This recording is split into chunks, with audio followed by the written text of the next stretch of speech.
In this film, the term Comprehensive Sexuality Education, or CSE, does not refer to sex education programs in general, but rather to a specific form of graphic sexuality education.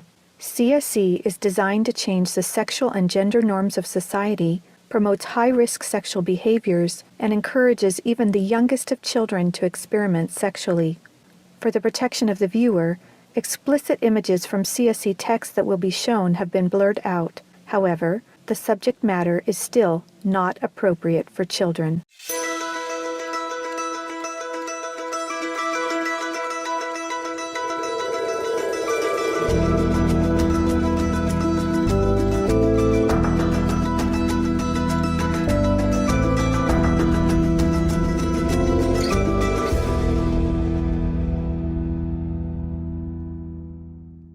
This is definitely an attack on healthy family life. It will affect your economy. It will affect your child rearing. It will affect your education system. This has horrified a lot of people in South Africa. And the tool that is being used, the weapons that are being used, is comprehensive sexuality education. As president of the American College of Pediatricians, I am deeply concerned about comprehensive sexuality education for 4 reasons. First, it sexualizes children. Second, it threatens children's health. Third, it promotes a dangerous gender ideology. And fourth, it undermines the parent-child relationship, which violates parental rights. My life's work has been to protect children by exposing the roots of the sexual revolution, the sexual rights movement that's led to sex education worldwide, globally. Say not to CSC! Say not to CSC! Say not to CSC! There is a worldwide war raging across the globe. Not a war of guns and weapons, but a war of ideas, ideologies, and worldviews regarding sex. This is just part of the lesson plan for what's called Making a Difference curriculum, and it is in Oregon schools and probably schools around the nation. This is instructions for the teacher in the classroom to ask her or his students, how do people express their sexual feelings? What is abstinence? And here are some answers that they try to elicit from the children. Oral sex, masturbation, anal sex, massage, holding hands, touching each other's genitals, saying, I like you. And what they're doing is equating all these things. Saying, I like you is equal to anal sex. Planned Parenthood is coming into classrooms of students who are 13 and 14 years old. They're giving them handouts, negotiating sexual encounters with other students. For example, there are statements like this: do you want to go back to my room? Do you want to get busy? Can I take your shirt off? It makes me hot when you touch me. Here, can you do that? Is it okay if I take my pants off? This is outrageous. This should not be taught in the classroom. We are state legislators from Minnesota, and we are pushing hard against the agenda to sexualize our children. Minnesota is on the leading edge of this radical agenda, and we're trying our best to fight against it. They're pushing a comprehensive sexual education agenda, including the book, It's Perfectly Normal. It is pornography. It is something that even some of my colleagues, men especially on the House floor, did not want to look at. Showing children as young as 4th grade. In fact, it's recommended for 4th graders as their comprehensive sex education. We couldn't show this on the television news, but yet we want our 4th grade children to be looking at this book. When a child looks at a pornographic image, within 0.3 of a second, that's imprinted on his brain and her brain permanently. We know that there's an action that takes place which is called mirroring images, so that children will want to or will act out what they see. In the name of sexuality education, children are seeing obscene materials that have been ruled by Congress and by the Supreme Court impossible to show to children. Where we in Latin America, we still have a lot of poverty. We have communities that don't have fresh water, that don't have electricity, children that cannot finish even primary school. Focus is completely shifted from basic needs to this very idealized agenda. They get comprehensive sexual education without the consent of parents, taking and deconstructing the family. They have really concerning campaigns for children. The strongest one is "We demand sexual education, impossible to live without it." One of them is called "Put It On." They have elementary students as young as 9 years old. Then they teach them how to wear a condom. And they have this plastic genitalia, and they even have young girls. They're teaching them how to put a condom on a male genitalia and boys how to put a condom on a woman genitalia without the knowledge and consent of the parents. Most people are unaware that International Planned Parenthood Federation, also known as IPPF, is one of the largest providers of graphic, comprehensive sexuality education programs. With 65,000 service points in over 170 countries, this should concern governments and parents everywhere. My brother Luigi and I had an opportunity to go to the United Nations and give a speech on the UN floor. First, my brother explained about how we became orphans when both of our parents died of AIDS. I told them how Planned Parenthood was passing out a booklet for HIV-positive youth at the United Nations called Healthy, Happy, and Hot. This is for the kids who have AIDS. The booklet says its purpose, and I quote, "To support your sexual pleasure." It tells youth they can have sex in different ways. It teaches about sexual pleasure through masturbation, with same-sex partners, and even if you are drunk. One of the most disturbing things I think that I've ever seen as a physician, this pamphlet called Healthy, Happy, and Hot, put out by International Planned Parenthood Federation, tells young people, and you have the right not to disclose your HIV status to a sexual partner if you're not comfortable. I was just so offended at the booklet that Planned Parenthood put out, inviting people living with HIV to engage in the very acts that would harm them. It's all about rights instead of health. It also tells young people that are HIV positive that if they decide with their partner not to wear a condom, that's their decision. It's just this kind of information. It's so unbelievable to me as a physician. This kind of message was a death sentence to not only both of my parents, but also my brother Rogerio. I couldn't understand how a pro-abortion or abortion service provider in the United States of America was in South Africa and promoting the homosexual lifestyle. Here we're trying to protect young people from getting HIV/AIDS, and we're promoting a lifestyle that is very high risk. In Guatemala, an affiliate of Planned Parenthood is huge. They have more than 2,600 service points, 27 permanent clinics, and 5 mobile units. Planned Parenthood became very active in the 90s in Russia after the collapse of Soviet Union. They would provide textbooks for the Russian Ministry of Education and penetrate the official educational networks. Some of those textbooks were really bad and tried really to sexualize children. The Swedish Planned Parenthood presented a film of about 30 minutes, an animated film which is addressed to young people of 13 to 14 years old. It is called Sex on the Map.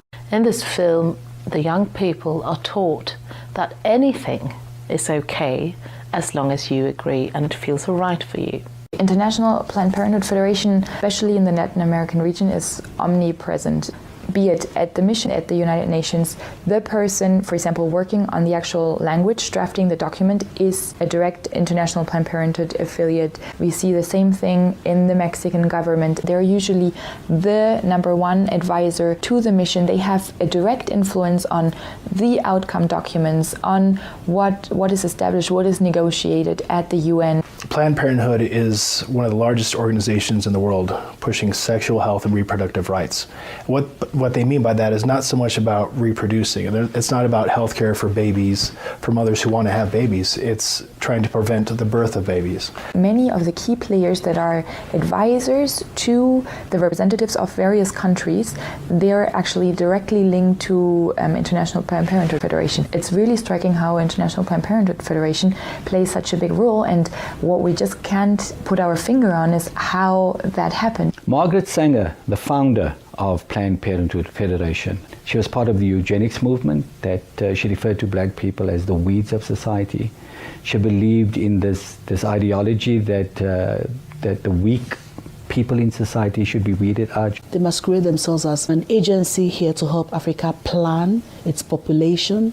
What they're trying to do is to suppress the African population. They do it through education, making sure that whatever reproductive health care is wanted is in the direction of not having children. The It's All One curriculum, also promoted by International Planned Parenthood, reveals the multiple manipulative tactics used to indoctrinate and sexualize children through CSE. Like other CSE programs, It's All One claims, among other things, to be evidence-based, comprehensive, human rights, gender-sensitive, and culturally appropriate education that will increase young people's responsible decision-making, to reduce adolescent rates of pregnancy and sexually transmitted infections, including HIV.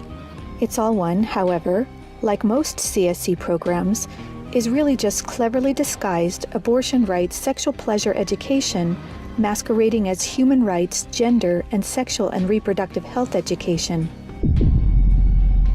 It indoctrinates youth in radical feminist ideologies regarding power, privilege, and equality. It aggressively promotes abortion with 112 references to abortion, manipulating young minds using scare tactics, telling girls, every minute of every hour a pregnant girl is dying, so we need to legalize abortion. Students are then required to read stories of girls who have had abortions so they can learn to walk in her shoes in the decision to have an abortion. Like other CSE programs, It's All One has an obsessive focus on sexual pleasure, mentioning sexual pleasure 62 times. It promotes multiple sex acts, the idea that one sexual practice is not better or worse than another, and instructs children on how to stimulate themselves or their partner to orgasm. Children are also asked to read personal stories about feeling sexually attracted to someone of the same sex. It also helps students identify the skills they need to be able to negotiate comfortable sexual relationships, and claims there is no right age to have sex, and that each person has to determine when he or she feels ready to have sex. To explore their readiness, children fill out a worksheet that infers children are ready to have sex when they are feeling close to the other person, when both of you want to have sex, when you are feeling sexually attracted to the other person, and when you are feeling comfortable about telling the other person what feels good sexually. It teaches that human rights encompass sexual rights, including alleged rights to all persons to sexual expression and the right to seek sexual pleasure. Students are also given a list of problems they can work on or advocate for, such as adolescents don't have access to sexual and reproductive health services, and where abortion is illegal, it is dangerous. It's All One curriculum has been in high demand since it was launched several years ago at the United Nations, with requests coming from more than 150 countries and from every state in the United States. This program has been taught to children across the world. It can be difficult to understand why any organization would promote promiscuity and high-risk sexual behaviors to children through comprehensive sexuality education.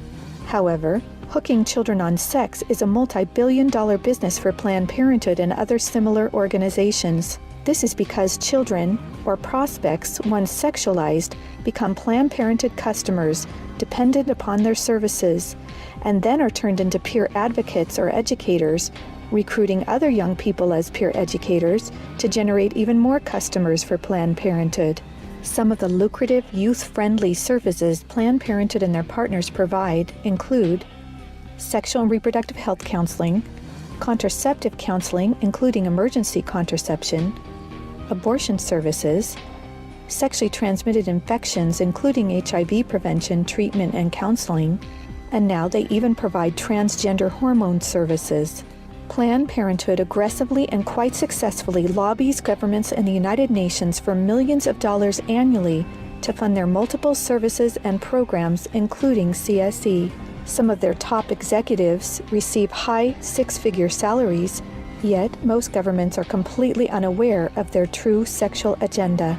Just looking into the next years in the context of the Sustainable Development Goals, that determines the agenda for the next 15 years. The voice is very, very biased. It's just International Planned Parenthood Federation and their affiliates who actually make the suggestions.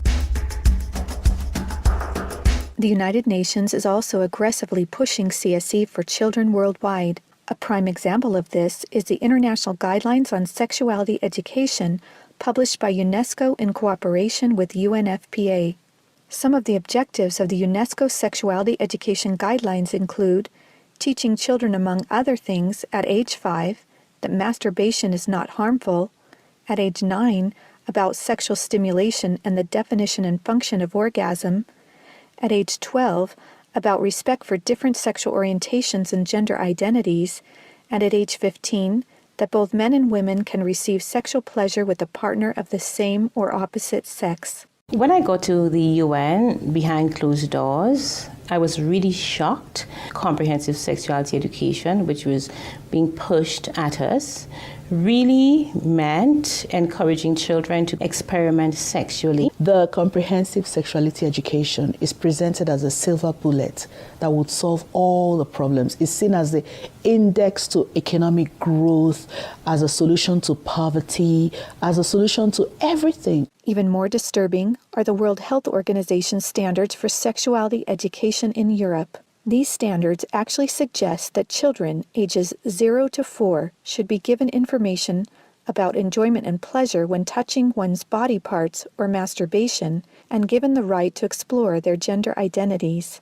For ages 4 to 6, children should be taught about same-sex relationships and respect for different norms regarding sexuality. For ages 9 to 12, the differences between gender identity and biological sex, and about their sexual rights as defined by International Planned Parenthood Federation. And finally, for ages 15 and up, children should learn to celebrate sexual differences, about violations of their sexual rights, and their alleged right to abortion.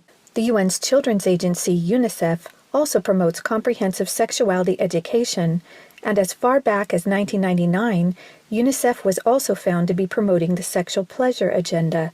For example, on page 89 of a UNICEF-published Sexual and Reproductive Health Manual for Pregnant Teens in Mexico, UNICEF listed situations in which one can obtain sexual pleasure that included sexual responses directed towards inanimate objects, animals, minors, and non-consenting persons. The way they're doing this is to actually penetrate our schools. And so once it changes at the policy level, then we'll probably have no control over what is taught in the schools and who teaches it. An online CSE program for African youth called The World Starts With Me tells children that sexuality includes French kissing, oral sex, and masturbation. It then tells them it's their own choice if they want to lose their virginity. It shows children pictures of naked girls and boys in various stages of development, and then asks them to point out differences in their private parts. Parents likely will never know, as it is all done online away from home. This program has been found in Kenya, Uganda, Ethiopia, and Ghana, and is probably in many other African countries. We have had several high-level visits to Jamaica and the Caribbean from Prime Minister David Cameron of the UK, from the Secretary General of the UN Ban Ki-moon, and from President Barack Obama. This is about pressuring the Caribbean to accept the sexual rights campaign. Letters have been written, try to get the Nigerian delegation to actually yield in matters of comprehensive sexuality education. The UN is for all countries, great and small.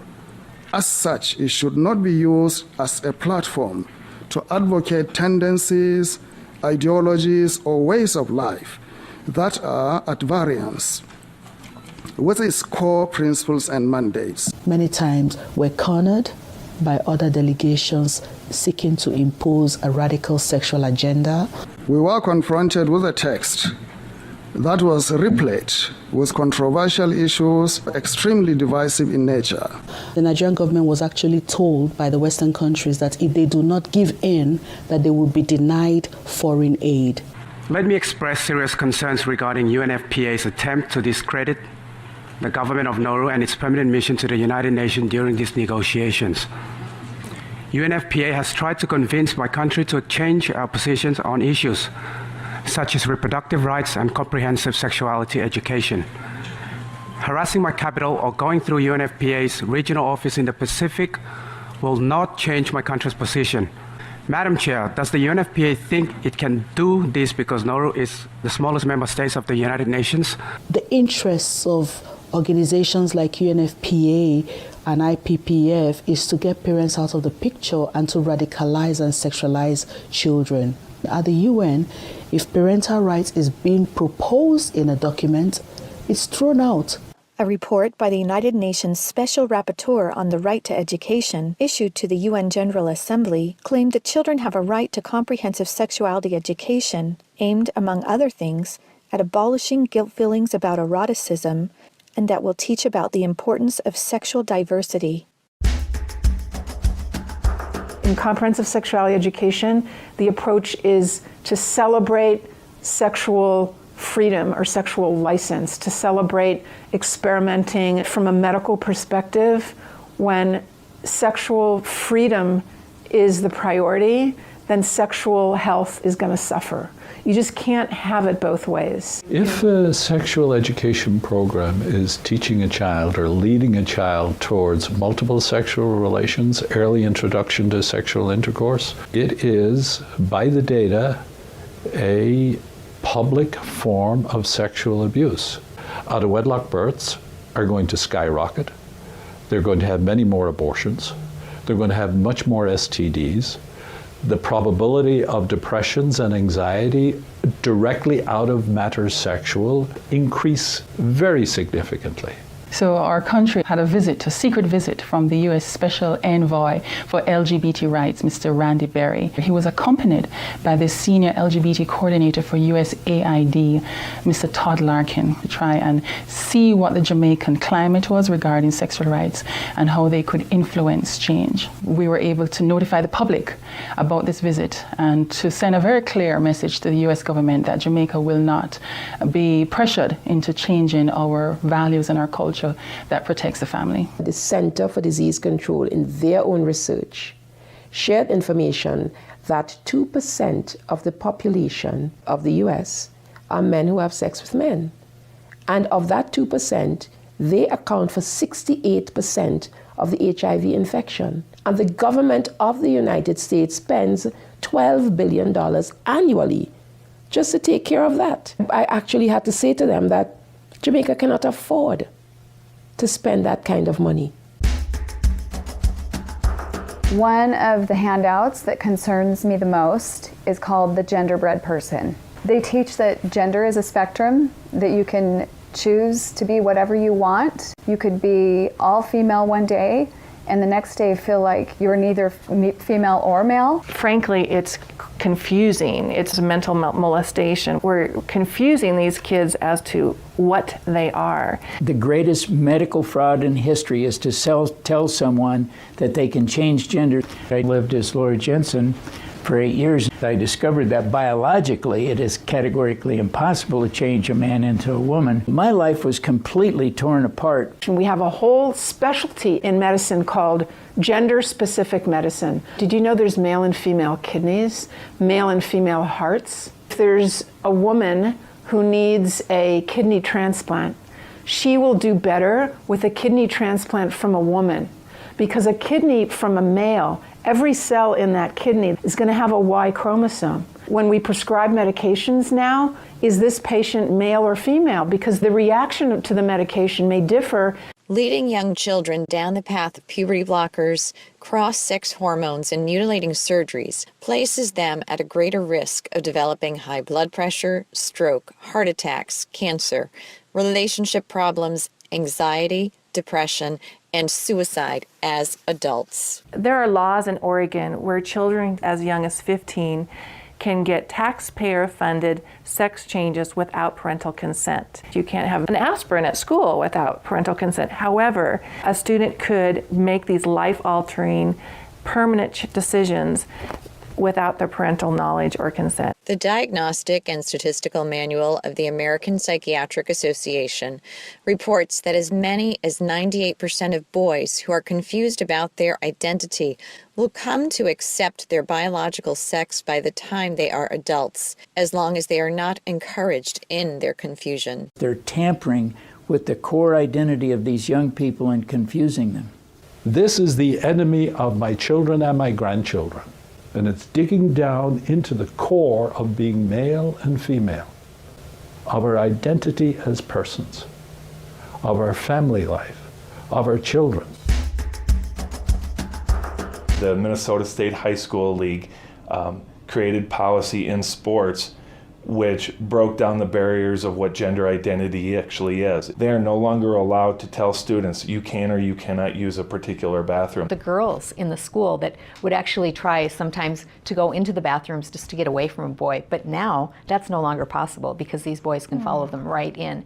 Comprehensive sexuality education programs are disguised under many names.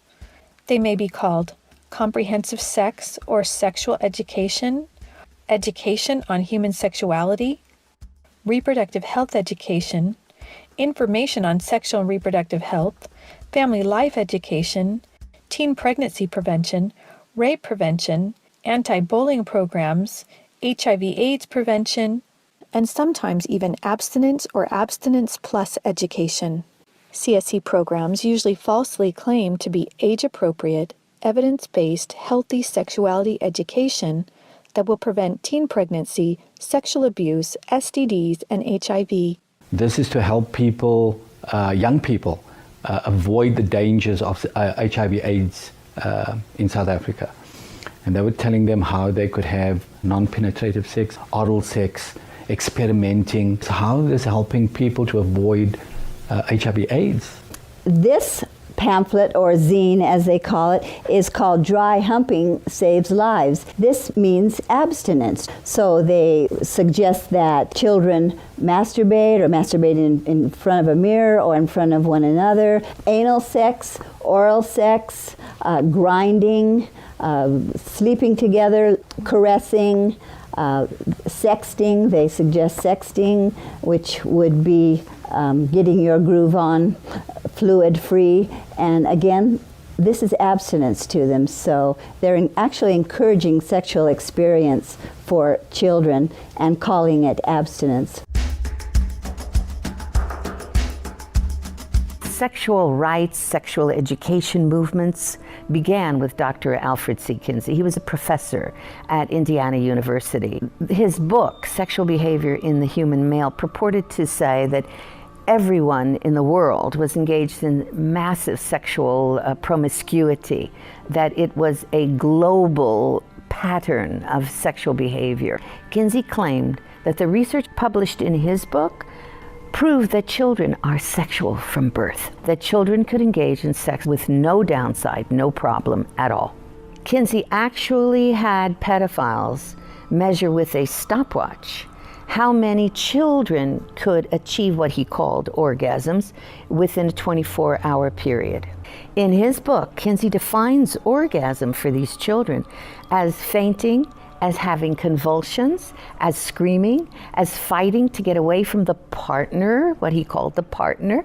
Kinsey documented the sexual abuse of children. Table 34 documents the sexual abuse by pedophiles of children from 5 months of age to 13 years, 317 children in that one table alone. The so-called research then, exploitation of these children, became the philosophies behind the entire structure of modern sexual education globally. Today, comprehensive sexuality education is based on this philosophy that children are sexual from birth, created by Kinsey. 3 main organizations that promote Kinsey's harmful sexual philosophies are the Kinsey Institute, Planned Parenthood, and the Sexuality Information and Education Council of the United States, also known as SIECUS. In fact, Mary Calderon, the main founder of SIECUS, was the former medical director for Planned Parenthood, and a former Kinsey Institute director, Wardell Pomeroy, was also a founding board member of SIECUS. These 3 organizations are all accredited by the United Nations and use their UN status to promote Kinsey-based sexuality education to children across the world. Say no to CSC! Say no to CSC! Say no to CSC! Say no to CSC! We have tried to stop it. We have tried to break the consensus and ensure that comprehensive sexuality education has no place in the United Nations agreed language. We've got to stop it. We've got to use everything at our disposal. We have to stand together to stop this attack against our children. The material was exposed by one individual, and the entire nation got wind, and as a result of it, it had to be withdrawn. Every well-thinking adult must be vigilant and must stand as a gatekeeper to our children's development. Band together and find ways to stop it from entering your country. We are trying to stop Planned Parenthood in Guatemala, and they have all this funding and this organization, but we know that if we stand together, we can do something for the family, for the children, for the future of the world. We're in a battle. If this has not come to your state in a full way, I can tell you it's come to Minnesota, and we deal with it every single day. As elected officials, if we can't rise and stand up and speak out on behalf of our children, our innocent children, what are we even doing? What are we even doing here? We stopped the Kinsey sexuality education program in Croatia. I went to Croatia. I held up the Kinsey books in Parliament. I described to them the basis of the Kinsey books and held up the children of Table 34. And the Constitutional Court banned that sex education program. The American College of Pediatricians wants policymakers to understand this. When considering a sexuality education policy, be certain you specify that it be a sexual risk avoidance program. You must reject comprehensive sexuality education. We want to teach children to avoid all the risks, 100% of the risks, by avoiding early sexual behavior. These people, whoever they are, who want to make the sexual only about the pleasure, are working to destroy everything we are building. We resist it, even with our lives, because that's what life is all about. It is time for parents to say, no, my family is mine. My wife is mine. I am hers. Our children are ours. They don't belong to the state. And people of different faiths can easily band together on this. I may be a devout Muslim. I understand this. I'm a devout Mormon. I understand this. I'm a devout Roman Catholic. I'm a devout evangelical. On this parental issue, we are all together. Just understand, it's happening on our watch. If we don't do something about it, it is all of us that carry that guilt. Men have to rise up, defend their family. On matters sexual, the fathers have got to stand up. Say, you have no place talking sexuality to my children. We must let the world know the roots of this radical, destructive Kinseyan sexuality education. That is the only way we will be able to stop the corruption, the destruction of the world's children.